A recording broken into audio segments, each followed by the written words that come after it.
Good day mga ka-raider. Usapang black cams tayo ngayon. Sa mga naka-raider dyan na black cams, makinig. So yun na nga mga ka-raider, no? So nalaman mo na black cams yung motor mo. So anong plano mo mga ka-raider? Bibili ka ng hindi black cams? Kahit good pa yung black cams mo? O bibenta mo na yung motor mo? So ito logic mga ka-raider. Si Suzuki, di naman siguro sila maglalagay ng pyesa na dyan dahil hindi tinested o tinesting at hindi chinek yung quality ng bakal na ikakasira ng kumpanya nila. Sa sasabihin ko na to mga ka-raider, marami magre-react o magdi-disagree. So comment na lang kayo sa comment section kung anong masasabi nyo. Marami magre-react sa sasabihin ko na to mga ka-raider. Na sa aking pananaw lang naman to, na nasa may-ari na ng motor, kaya nangyayari yung pagkasira ng black cams kung paano nila alagaan ang kanilang motor. Ito example mga ka-raider. Ang motor ko is reborn 2019 model. So bakit hanggang ngayon okay pa naman yung cams ko? Black cams din ako mga ka-raider ha. Ito isa pa mga ka-raider sa basihan ko. Bakit iilan lang ang nagkakaproblema sa black cams? So ang dami-daming na-release na reborn na black cams. So iilan lang ang nagkakaroon ng problema sa cams. Kaya masasabi ko mga ka-raider na sa may-ari na ang may problema. Hindi dun sa black cams. Kasi kung malambot talaga ang black cams, edi sana lahat ng nilabas na Raider 150 bumigay ang cams. So dami-daming na-release na Raider 150 na black cams. So mga lumalabas ngayon mga ka-raider na bagong motor na Raider, black cams na daw. Kung igigit nyo naman mga ka-raider na malambot talaga yung black cams, o sige sabihin natin na malambot na yung black cams. So tatlong pamamaraan na to mga ka-raider, mapiprevent nyo na hindi mangyari yung kinakatakutan nyo sa motor nyo, yung pagkasira ng black cams. Sa tatlong pamamaraan na to mga ka-raider, siguradong maalagaan nyo yung black cams nyo kung malambot naman talaga yan. At kahit hindi malambot, sa tatlong pamamaraan na to, sigurado ako na maalagaan nyo yung cams nyo at hindi mangyayari na pagkasira na ganun. So kung mapapansin nyo mga ka-raider, meron tayo dito head ng Raider 150. Wala, laman na yan, wala nang laman. Meron tayong sigunyal. Ayan. Tapos meron tayong black. May explanation ako dyan mga ka-raider sa tatlo na yan na pamamaraan para maalagaan nyo yung motor nyo.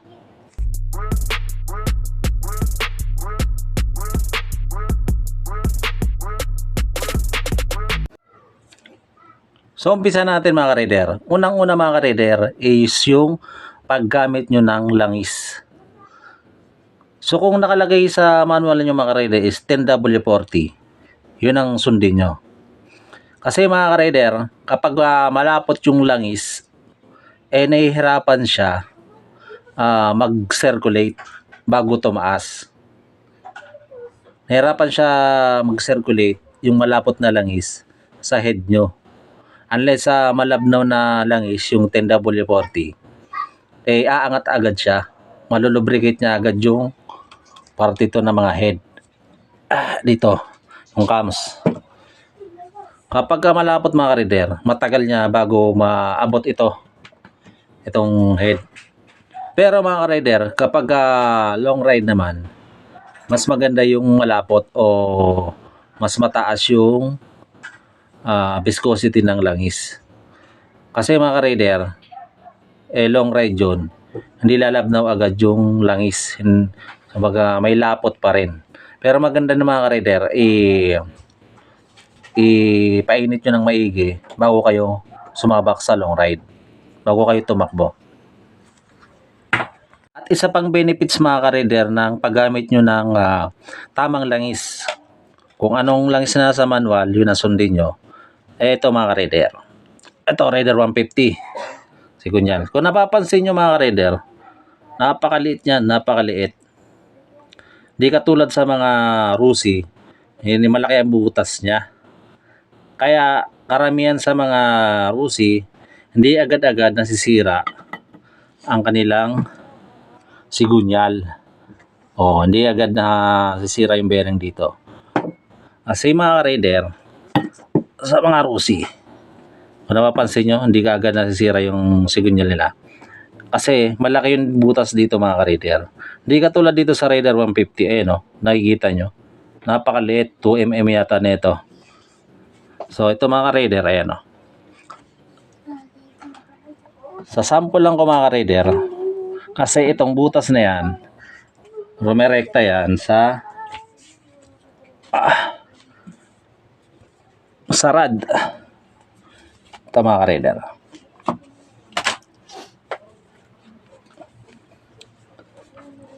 Lalagyan ko ng hangis dito.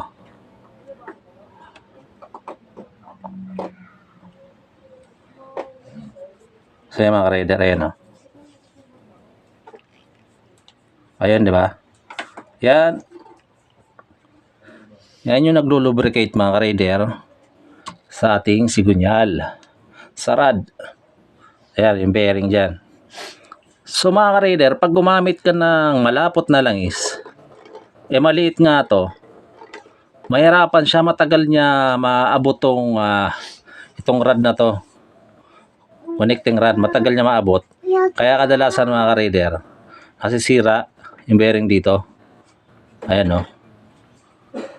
So yun ang advantage mga ka-rider na kapag sumusunod ka sa manual na langis, paggamit ng langis.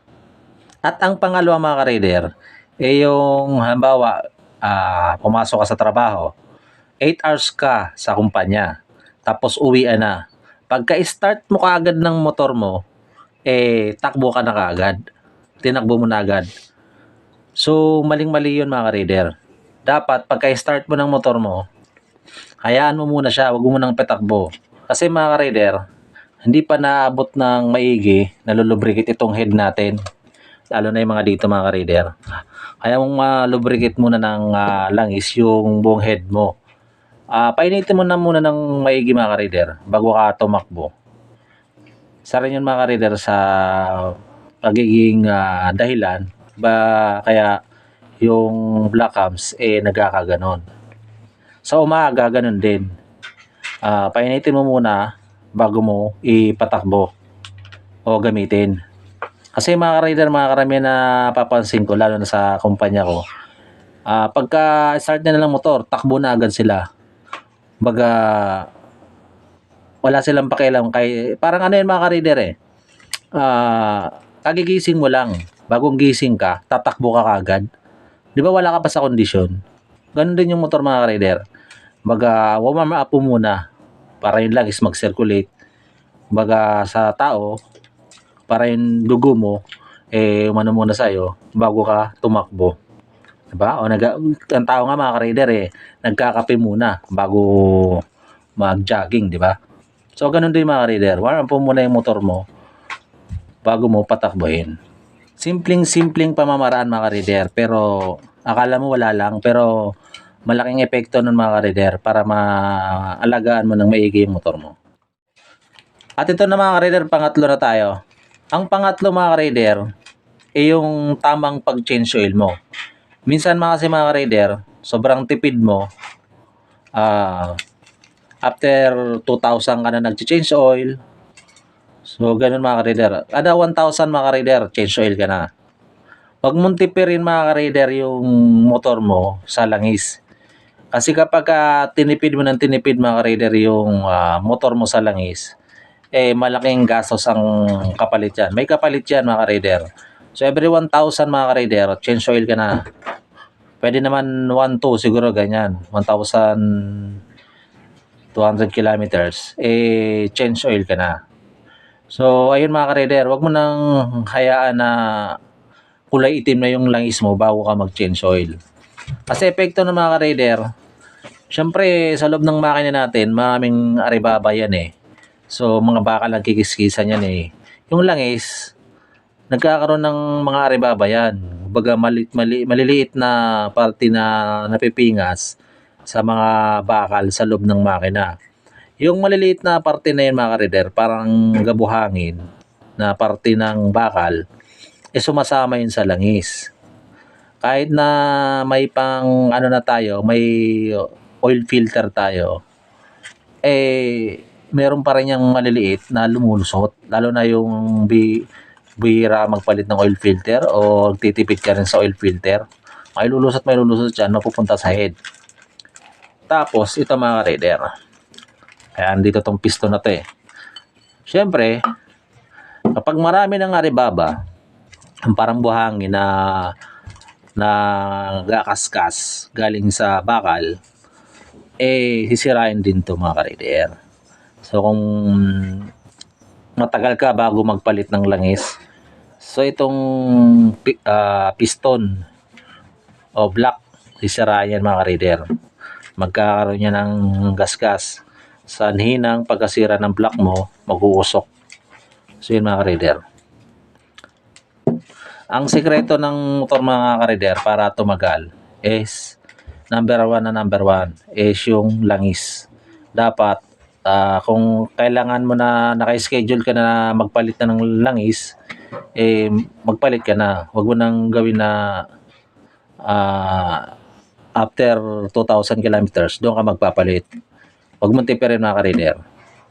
Meron naman tayo dyan na kung wala ka talagang budget mga ka-reader, meron tayo dyan na mura-mura din na langis. At least bago yung langis mo. So yun mga ka-reader, yung tatlong pamamaraan na yun, ang sa tingin ko hanggang ngayon okay pa yung motor ko. Yung cams ko okay pa. Sana nakatulong to mga ka-reader, makatulong to sa inyo tatlong pamamaraan na to. Pinaka basic lang yun mga ka-reader, basic lang yan, yung tatlo na yan. Yun ang sa tingin ko hanggat ngayon okay pa yung motor ko. 2019 model hanggang ngayon okay pa yung motor ko. Naka 66mm block pa nga ako mga ka-reader, di ba? Stock ilalim, di ba? So okay na okay pa yung motor ko. Sumasabay pa sa mga karga. Sa likuran nga lang tayo. Kung bago ka sa aking channel mga ka-reader at nagustuhan mo tong video na to, paki-like na lang. At paki-subscribe. Paki-hit ang notification bell para susunod na upload ko na-notify ka. Okay, sana nakatulong to mga ka-reader. Sa mga naka-reader dyan, wag na kayo mag-alala. Hindi naman lalabas susuki ng parts na ikakasira niya. Okay, hanggang dito lang. Peace. Signing off.